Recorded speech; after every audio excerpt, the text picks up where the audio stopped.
Hey, everybody, welcome to the Facebook update for the full moon in Scorpio. If you're watching me live, please say hi in the comments. I love knowing where people are from. And if you're watching the replay, don't worry, we are still in the full moon phase. Chances are for a good 3 days after the full moon. So it's just as powerful for you wherever you decide to watch it. And also, can you please do me a little favor? If you know someone needs to hear this, if you know they're going through a rough time at the moment, please share this video with them, tag them in the comments, because what we're talking about today is something that genuinely everybody needs at some point in their life. Okay, so let's get into it. We have a full moon on our hands, a full moon in the sign of Scorpio. And if you've been feeling it, if the last few days have felt a little intense, a little emotionally heightened, a little like things are coming to the surface that you'd maybe prefer to stay submerged, well, that's why. Scorpio full moons are famous for their intensity. Scorpio is the sign of depth and transformation and power and everything that lives beneath the surface. And at a full moon in Scorpio, all of that comes up, all of it gets illuminated by the brightness of the full moon. Now, before anyone panics, I want to tell you something reassuring. This particular full moon in Scorpio in 2026, it's actually one of the more supportive ones we've had in a while. Yes, the intensity is there. That's Scorpio. That's not going anywhere. But the cosmic conditions around this full moon are genuinely gorgeous.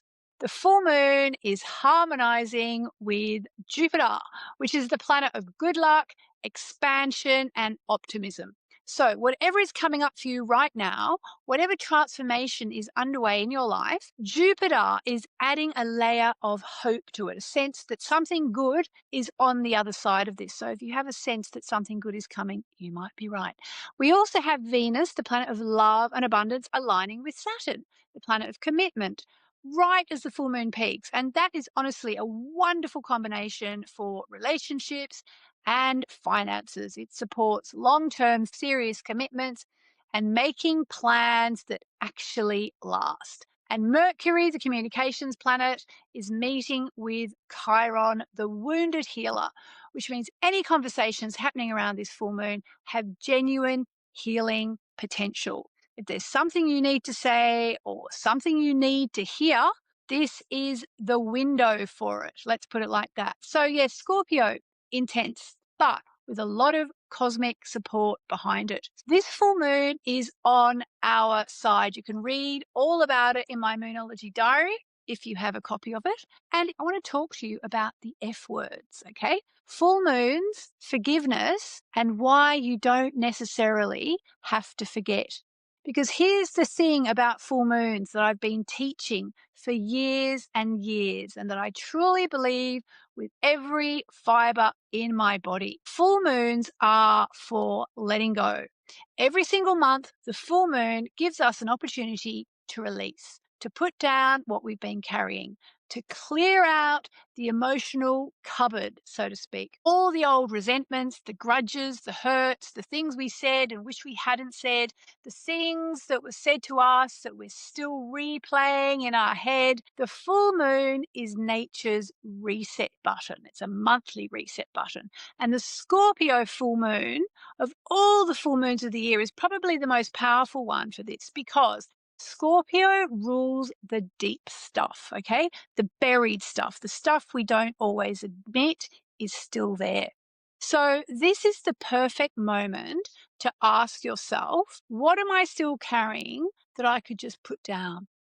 And here's something I find genuinely fascinating because for those of you who sometimes think this all sounds very woo woo, science actually backs this up completely. When we hold on to anger, resentment, hurt, or unforgiveness, our bodies are actually in a low grade state of stress. Our cortisol levels are elevated, our blood pressure stays higher than it should, our nervous system stays in fight or flight mode, even when there's no actual threat in front of us. We're essentially walking around as though the thing that hurt us is still happening right now in real time.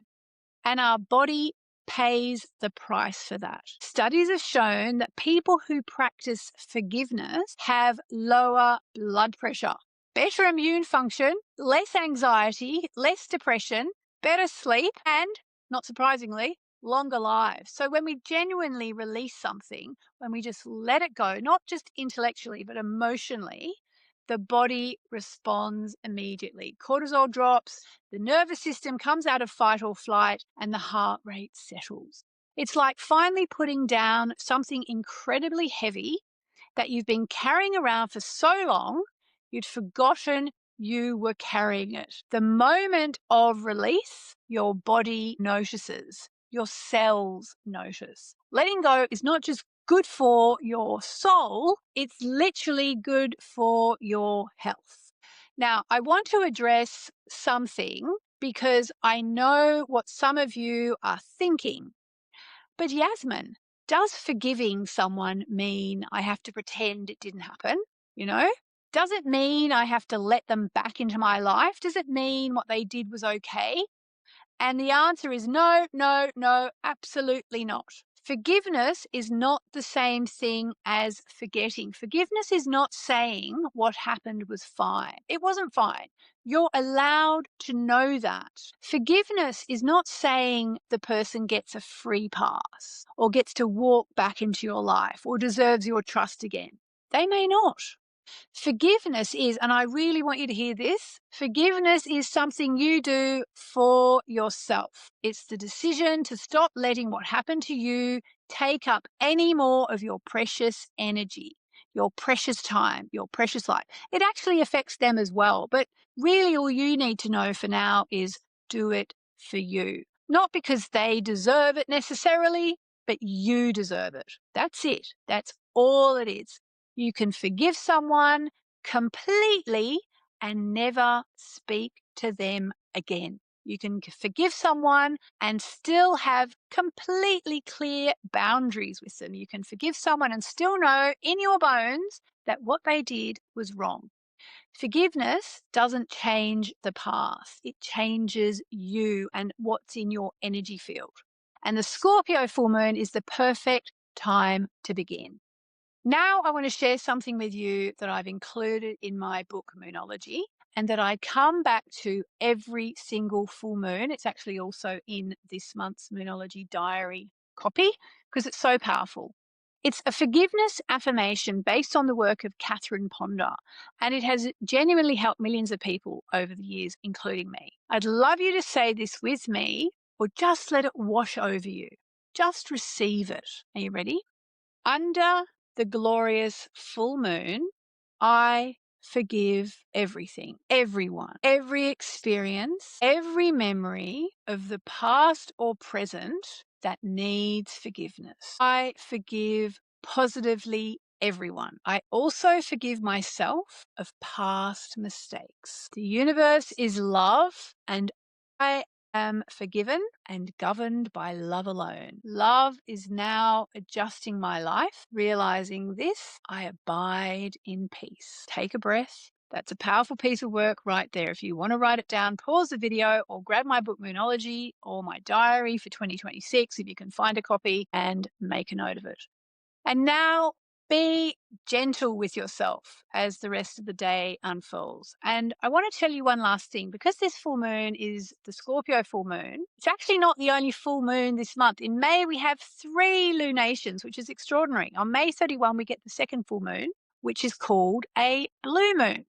Hence, once in a blue moon, because it's genuinely rare. The blue moon is going to be in the sign of Sagittarius, which is freedom, adventure, bold truths, and I'm going to be celebrating it at a very special retreat called the Blue Moon Forgiveness Retreat, happening at the Omega Institute in May 29 to 31, and it has the subtitle, The F Words. Full moons, forgiveness, and why you don't necessarily have to forget. We'll be talking about what it means spiritually to really release and let go. The Omega Institute is one of the most prestigious organizations in the retreat world, in the world, and I would love to see you there. We've already got lots of people booked in, and I can't wait. If you want to get a link to find out all about it, just comment forgive in the comments. So to recap, we have an invitation to let go. We have science telling us that literally it's good for us. And at the end of this month, we have a rare blue moon and a retreat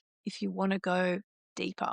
This is a powerful moment. So make sure you use it. Let the full moon do what full moons do. Let something go. You deserve to be lighter. Thank you for being here. I'll see you in the comments. And I really hope to see you at Omega at the end of May.